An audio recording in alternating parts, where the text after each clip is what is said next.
Bonjour à tous, bienvenue dans cette dernière vidéo du défi petit budget. Manger pour 25 € par personne pour une semaine en mangeant équilibré. Ici, donc, nous voyons les 3 derniers jours de cette semaine. Si vous avez raté les premières vidéos, je vous y renvoie. Et nous rentrons tout de suite dans le vif du sujet avec cette cuisse de dinde achetée chez Lidl pour environ 3,50 € seulement. Donc, je la découpe en deux. Je sors les accompagnements et je vais les trier. Donc je vais utiliser 3 carottes, 2 oignons, 2 gousses d'ail, 5 petites pommes de terre. Et bien sûr les prunes que j'ai transformées en pruneaux dans la vidéo précédente. Voilà, donc je vais commencer par tout éplucher, laver et ensuite je vais détailler ça en morceaux. Alors, pour ceux qui découvrent la chaîne, sachez que cette chaîne est une chaîne dédiée au petit budget sous toutes ses formes. Vous trouverez sur la chaîne des vidéos défis petit budget, comme cette série de vidéos que je suis en train de faire. J'ai déjà réalisé 3 autres défis petit budget. Vous les trouverez en barre de description et en commentaire épinglé sous la vidéo. Alors là, je pique la dinde et je glisse à l'intérieur des trous des petits morceaux d'ail. Je sale sur toutes les faces et je vais mettre à revenir dans un peu d'huile. Je disais donc, vous trouverez des défis petit budget, l'un à 35 € pour 2 personnes pour une semaine, l'autre 20 € pour 6 jours et l'autre 10 € pour 3 jours et demi. Celui-ci, donc, c'est un défi à 50 € environ pour la semaine pour 2 personnes en faisant mes courses chez Lidl. Et vous avez le retour de course qui préfigure le défi. Vous pouvez le consulter, bien entendu, ça vous éclairera un peu plus. Donc là, j'ai fait saisir les morceaux de viande sur feu vif pour que ça garde les sucs de la viande à l'intérieur. Ensuite, j'ai ajouté l'oignon et l'ail que j'ai fait revenir. Et là, je saupoudre d'1 cuillère de farine de riz. Ça peut être n'importe quel type de farine, hein. Je suis intolérante au gluten, c'est la raison pour laquelle j'utilise de la farine de riz. Là, j'ajoute environ 10 centilitres de vin blanc, je déglace avec, et un peu d'eau. Après, je vais encore ajouter de l'eau parce qu'en fait, il faut arriver à couvrir les morceaux de viande. Là, j'ajoute mes légumes. Les pruneaux, je les réserve pour la fin. Donc, mes aromates, de l'ail en poudre, de l'origan, je sale. Et je vais transvaser tout ça rapidement dans une marmite plus haute qui va me permettre de bien couvrir la viande. Et là, je rajoute un peu de persil et de la coriandre. Alors bien sûr, c'est mieux frais, hein, mais ça rentre pas dans le budget. Et j'en ai pas dans mon jardin. Enfin, j'ai un peu de persil dans le jardin, mais pas assez. Voilà, là, j'ai transvasé et je laisse mijoter environ 40 minutes. Et un peu avant la fin, j'ajoute mes prunes transformées en pruneaux. Alors, rapidement, je vous explique ce que j'ai fait. C'est que j'ai ouvert mes prunes en deux, je les ai dénoyautées et je les ai mis sur une plaque de cuisson au four à température basse pour les laisser se dessécher. Voilà. Et j'ai goûté, ça a vraiment le goût du pruneau. Un peu plus fruité, meilleur même, on va dire. Voilà, donc là, je vais parallèlement à la cuisson de la viande préparer une petite salade avec une tomate, la dernière qui reste, quelques feuilles de romaine, pareil, ce sont dans les dernières feuilles qui restent. Donc je détaille ça, j'enlève les grosses côtes qui sont pas très agréables en bouche. Je vais mettre également un petit peu d'oignon émincé. Là, je vous montre ce qu'il me reste, il me reste quelques feuilles encore de romaine. Donc voilà, je partage la tomate en deux et je prépare à l'assiette les salades plutôt que dans un plat parce que, comme je l'ai dit précédemment, mon mari ne mange pas de vinaigre, il n'aime pas ça, donc je fais les vinaigrettes à part. Et j'ai ajouté quelques olives puisque j'en ai, autant en profiter. C'est pareil, ce petit bout de citron, il me reste d'une préparation précédente, donc autant l'utiliser. Et je mets quelques grains de maïs parce que c'est pareil, j'ai une boîte de maïs, donc autant l'utiliser. Et ça rajoute quelques protéines et c'est bon en bouche, ça fait un petit côté salé-sucré. Voilà, j'ai rajouté du persil et je réserve tout ça de maïs au réfrigérateur. Ensuite, je sors ma viande et je vais la couper en morceaux. Euh, je vais enlever là sur ce morceau l'os et bien racler autour de l'os pour récupérer toute la viande.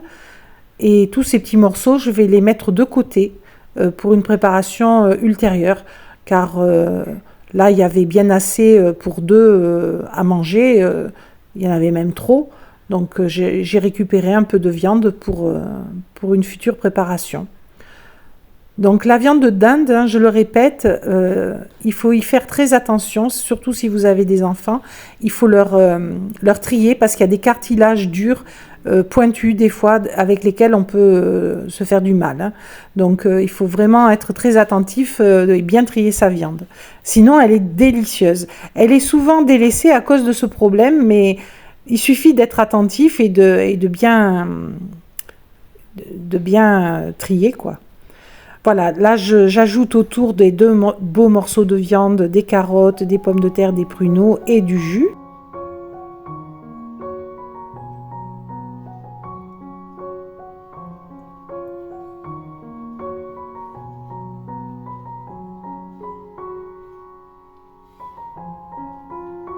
Ce repas était vraiment excellent, je vous le recommande. Voilà tout ce qui reste. Il reste beaucoup de jus, de sauce, de légumes. Alors la viande, elle reste, mais c'est pour une autre préparation. Donc, et que je vais ajouter, voilà, cette viande, je vais l'ajouter à ce reste de poulet que j'avais mis de côté également. Et ça va me servir dans un repas que je vais faire très, très vite, vous allez voir. Et cette sauce, je la réserve pour plus tard également. Donc ici, ce que je vais faire, c'est des pois chiches grillés. Donc j'avais acheté un bocal de pois chiches, enfin non, je ne l'avais pas acheté, je l'avais en réserve, mais je l'ai compté, un bocal de pois chiches de chez Lidl. Et je fabrique une sauce pour les napper de cette sauce et les faire griller dedans.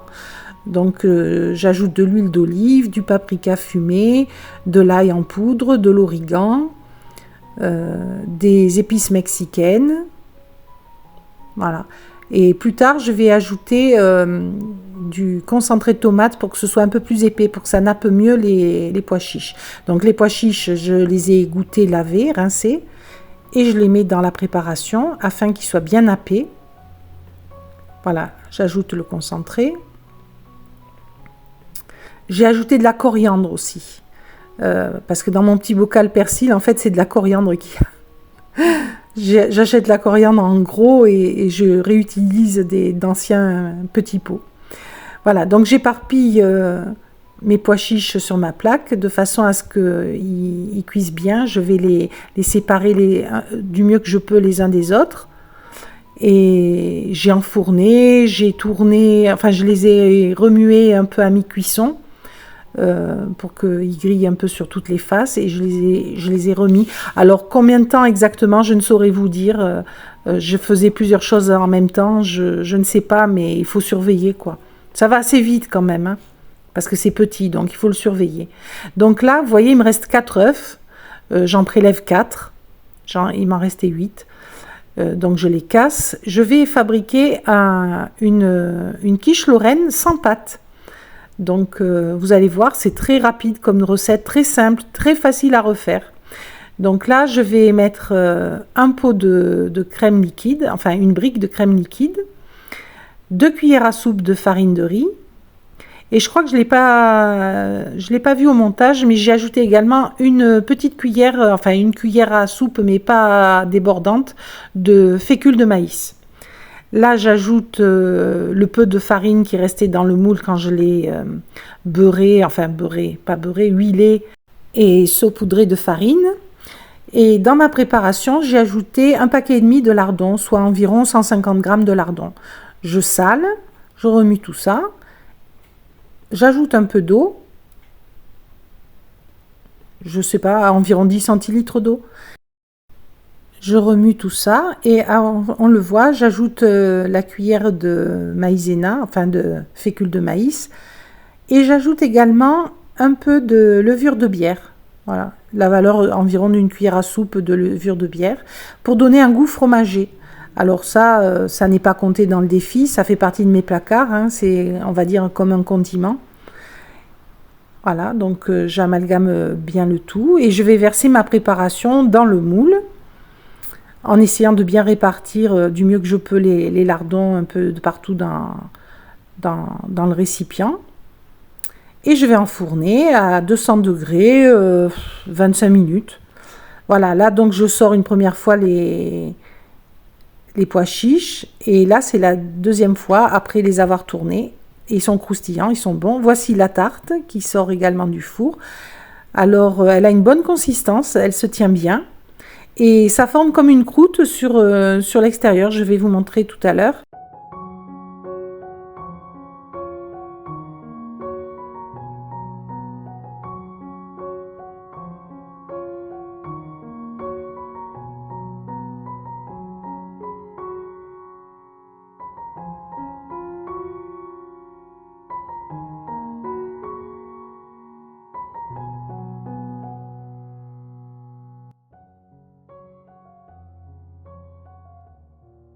Voilà, je vous montre la consistance de cette quiche sans pâte, qui était très bonne et plus légère et moins chère, puisqu'on ne dépense pas le prix de la pâte feuilletée. Voilà, donc c'est intéressant. Alors, le lendemain midi, je sors l'ossobuco qui reste, et il en reste beaucoup. Je mets 2 morceaux pour chacun à chauffer. J'ajouterai à la fin les gnocchis dans le plat. Voilà, donc repas facile. Je n'ai qu'à faire une petite salade avec les dernières feuilles qui me restent de romaine. Il me reste un tout petit peu des carottes râpées d'hier. Donc c'était ma dernière carotte que j'avais utilisée. J'ai oublié de le filmer. Je vous ai mis un petit message au moment où je l'ai présenté, cette salade avec la quiche. J'espère que vous l'avez vue. Mais j'ai oublié de filmer ce moment-là où je faisais ma salade. Mais bon, là, ça suit le même principe. Je mets du riz dans un récipient, j'ajoute du maïs, une bonne cuillère de mayonnaise, un peu d'échalote en poudre parce que je n'ai plus d'oignons, j'ai tout terminé. Je goûte pour voir les assaisonnements, j'ajoute du sel. Voilà, en fait, je fais une petite salade de riz avec ce que j'ai. J'ai des olives, ben, j'en profite, j'en ajoute par petits morceaux. Ça donne beaucoup de goût, c'est à refaire. Et puis je vais essayer de présenter ça comme j'ai fait pour la quiche, dans des feuilles de salade en guise de barquette. Voilà, tout simplement. Et il me reste encore du maïs, vous voyez pas mal, et quelques olives. C'est important d'avoir une entrée, c'est rafraîchissant, ça fait manger un peu moins du plat de résistance, donc ça varie les saveurs en bouche et c'est économique dans un certain sens. Voilà, donc je fabrique mes barquettes. J'ai enlevé les côtes qui étaient un peu dures, comme toujours. Et vers la fin, j'ajoute les gnocchis dans mon ossobuco pour pas qu'ils se délitent, mais enfin là, ils se tiennent bien. Alors pour ceux qui auraient raté la vidéo précédente, je les ai fabriqués, ces gnocchis, avec 2 pommes de terre et une patate douce, et de la farine de riz, bien sûr. Et j'en ai fait une telle quantité qu'il y en avait pour 2 repas, et même plus, puisqu'il va m'en rester encore. Voilà, et je dresse les assiettes. Ce plat était très rentable financièrement puisque c'est la deuxième fois qu'on mange dessus et il reste encore 2 morceaux à la suite de ce repas. Donc c'est pas tout à fait un repas, mais avec une très grosse entrée, ça fait un repas suivant, quoi. Et j'avais 5,50 € de viande seulement, hein. Donc pour 2 repas et demi, on va dire à deux. C'est vraiment très intéressant. Alors bien sûr, il y a pas mal de choses à côté qu'on ajoute, mais la somme finale, globale, est vraiment pas chère, quoi. Voilà, je vous montre tout ce qui reste.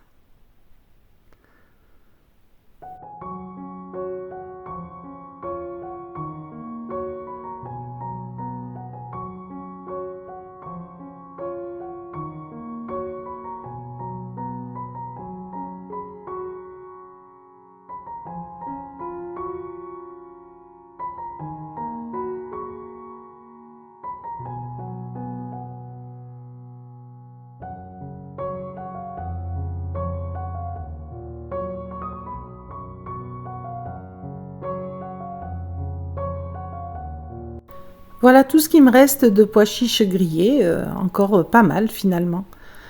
Donc ici, je vais faire des légumes farcis avec tout ce qui me reste. Donc le poivron était intact, je n'y avais pas touché. J'avais prélevé 2/3 d'une courgette, donc je vais m'occuper du reste. Plus la courgette entière, je les pèle, je les lave, je vais les couper en tronçons et les évider pour fabriquer des espèces de petites barquettes pour les farcir, tout simplement. Je vais farcir également le poivron que je vais couper en deux, que je vais évider des graines et des petits morceaux blancs inappropriés. Je vais boucher le trou lorsque j'enlève le pédoncule avec un petit bout de courgette, un petit bout de poivron, un petit bout de courgette. Voilà, je fais toujours ça, c'est bien commode, ça évite que ça coule dans le plat.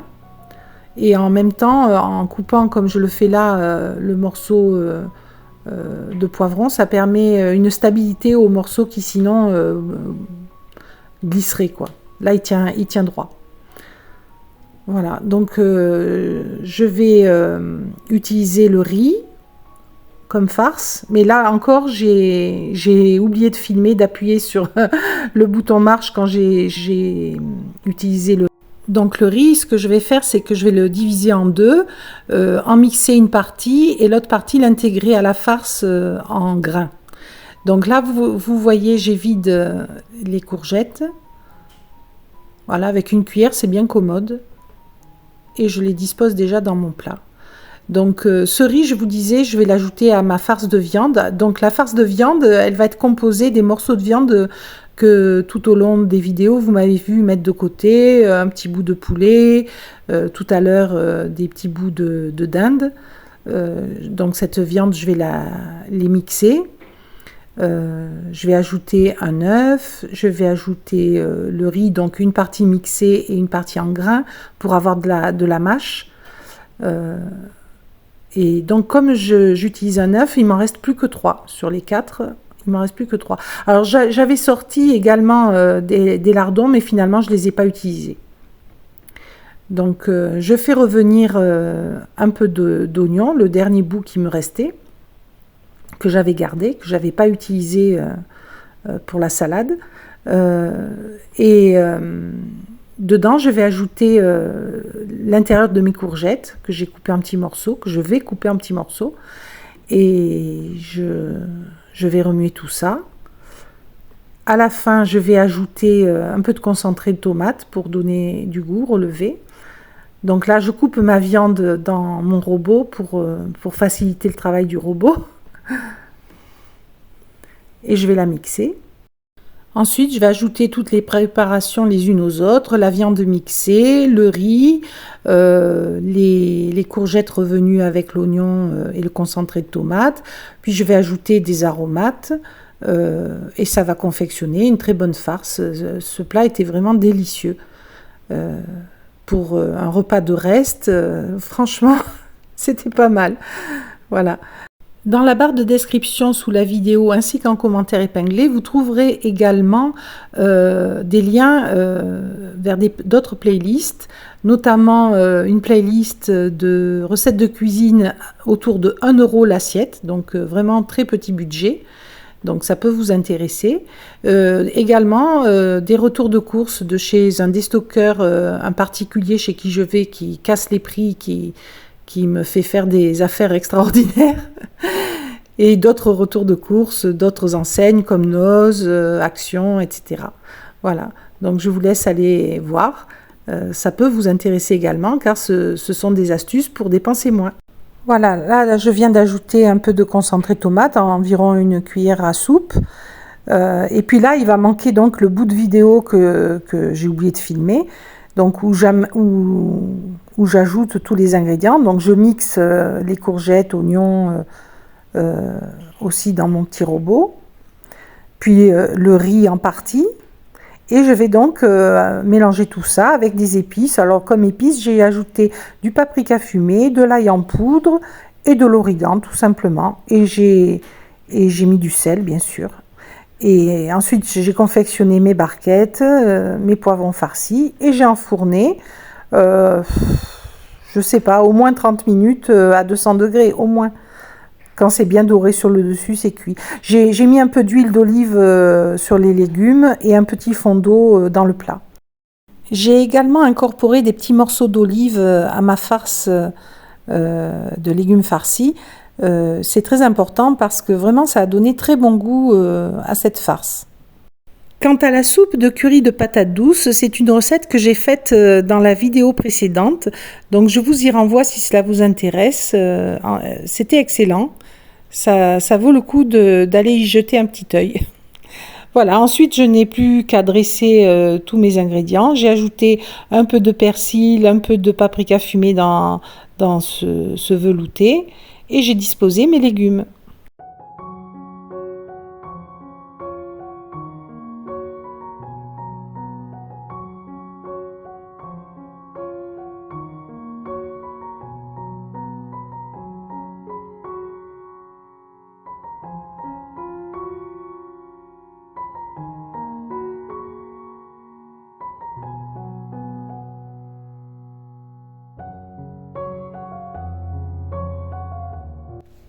Voilà, donc j'ai sorti tout ce qui reste. Je vais vous le montrer comme ça. Là, c'est le riz qui reste de la première cuisson de riz que j'avais fait avec le poulet au citron. Voilà. Et là, c'est le poulet au citron. Voilà. Donc, il y avait... Ah, si, je vais y arriver. Voilà. Donc il y avait 2 morceaux de poulet et la sauce avec le citron. Donc ça fait un repas peut-être léger en protéines. Je peux le compléter par exemple.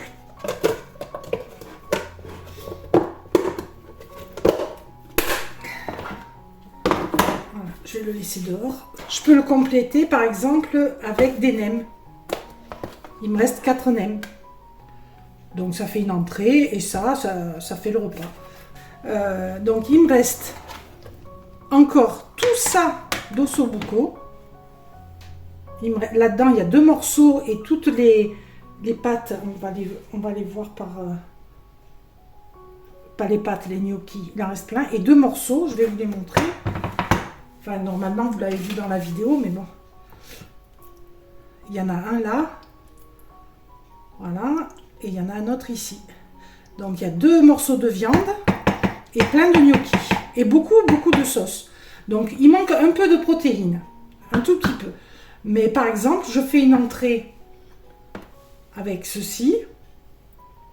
Encore du maïs par exemple. J'en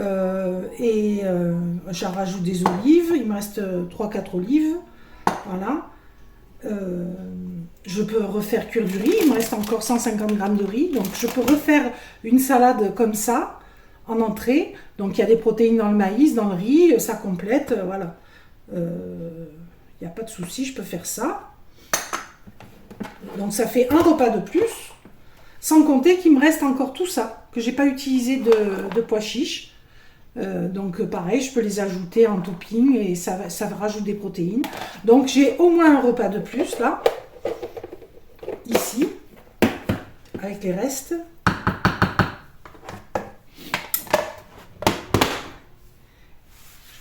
Voilà. Ici, j'ai plein de sauces de la cuisse de dinde aux pruneaux, etc. Et il y a de la sauce, il y a des carottes, il y a encore des pruneaux. Même froid, c'est bon. Voilà, donc là, je fais cuire du riz. De toute façon, je vais faire tout cuire parce que j'en utiliserai pour la salade. Il y a 150 grammes. Voilà. Et les 100 grammes pour manger avec ça, ça fait un repas. Donc là, il n'y a pas de protéines à part dans le riz. Donc ce que je peux faire, il me reste quelques lardons. Il me reste 50 grammes de lardons. Je peux les faire revenir, les ajouter, par exemple. Dans la salade, je peux ajouter des œufs durs. Voilà, il me reste 3 œufs. Donc mission accomplie, budget 50 €, pas dépassé. Donc, ça, on le compte plus, ça, on le compte plus. Les olives non plus. Il me reste encore 2 citrons, un pot de sauce tomate, 2 pots de crème, j'en ai utilisé qu'un, Pareil pour le lait de coco. Parce qu'en fait, le lait de coco, je l'avais pris, je voulais faire un dessert à la banane et au lait de coco, mais j'ai pas eu le temps. Donc les bananes, on les a mangées comme ça, les pommes aussi. J'ai pas fait de dessert. C'est un de mes regrets dans ce défi, mais bon, j'étais trop prise par ailleurs, je pouvais pas. Donc du coup, je vais le décompter ça. Alors bien sûr, j'ai pris de la farine. J'ai pris de la farine dans mes placards et du concentré de tomate. On va dire que je vais utiliser au moins 1 € de farine de riz et on va dire 1 € pour le concentré de tomate. Hein, en plus de... Voilà, ça fait 2 €. Mais rien que ça vaut 1,80 €. Ça vaut 1,30 €. Bah, quelque chose près, 1,20 €. Voilà. Donc 1,80 € et 1,20 €. 3 €. Donc si j'ai utilisé 2 € entre la farine et le concentré de tomate, il me reste encore un gain de 1 €. 1 €, ça vaut à peu près 1 €, ça fait 2 €. Les citrons, il y a un peu moins de la moitié, donc on va dire 40 centimes, ça fait 2,40 €. 2,40 €. Et il me reste un pack entier de flocons d'avoine et un à peine entamé. Donc 2,40 €. Et celui-là, il est à peine entamé. Hein, donc ça coûte 1 €. On va dire qu'on enlève 20 centimes. Reste 80 centimes. Donc on est à 3,20 €. 3,20 €. Celui-là, je ne le compte pas puisqu'il sert pour les petits déjeuners. 3,20 € et il me reste la moitié de la plaque de chocolat qui doit traîner au salon. Donc 3,20 € et 50 centimes de la moitié de la plaque de chocolat, ça fait 3,70 €. Voilà, grosso modo, il va me rester autour des 4 € et je fais un jour de plus. Et en ayant déduit la farine et le concentré de tomate que j'ai, c'est vrai, un peu plus utilisé.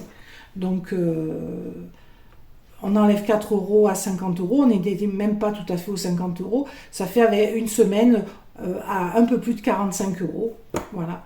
Et on a très très bien mangé, hein. Presque trop. C'était tous les jours de la bonne cuisine. C'était vraiment une semaine. On a trop bien mangé. Je ne croyais pas dire ça un jour, mais on a trop bien mangé. Donc, avec 45 €, on peut tenir 8 jours en suivant les recettes que j'ai fait. Il n'y a pas de souci. Après, ça dépend des appétits. Moi, j'ai un appétit, on va dire, moyen. Mon mari, un petit peu plus quand même. Mais s'il y a de très gros appétits, ben, on fera peut-être que 7 jours. Voilà, au lieu de 8 jours. Et s'il y a des plus petits appétits, on durera encore bien plus. Il reste ça aussi. Donc, voilà. Ce partage, j'espère, vous sera utile. Ça, par les temps qui courent, économiser sur l'alimentation, c'est malheureusement un des derniers postes sur lesquels on peut économiser, parce que toutes les dépenses contraintes augmentent, sont de plus en plus chères, et l'alimentation aussi. Donc voilà, là, disons que grosso modo, avec un peu plus de 45 €, on peut faire 8 jours. Après, il faut se renouveler, on ne peut pas faire ça toutes les semaines, et puis c'est beaucoup de cuisine. Donc, ça n'est pas, à part pour un défi comme là où j'ai passé mon temps à cuisiner, c'est pas très réaliste. Hein, c'est ça qu'il faut voir. Mais par contre, il y a des astuces qui ont été déroulées tout le long de la semaine qui peuvent être utiles. Voilà. Comment réutiliser les restes, les réaccommoder. Il y a des très bonnes recettes comme le poulet au citron, comme l'ossobuco, comme la cuisse de dinde au pruneau. Voilà, ça c'est des recettes, quoi qu'il arrive, qui ne sont pas chères et qui sont très bonnes et que vous pouvez reproduire. Donc je pense que ça vous sera utile, je l'espère en tout cas. Et si vous avez aimé ce défi, ces vidéos, n'hésitez pas à mettre un pouce, un commentaire et à vous abonner si ça n'est pas encore fait. Voilà, je vous laisse, je vous dis à très bientôt dans une prochaine vidéo qui ne sera pas de cuisine. Là, j'ai besoin de faire un break. Allez, au revoir, à très bientôt.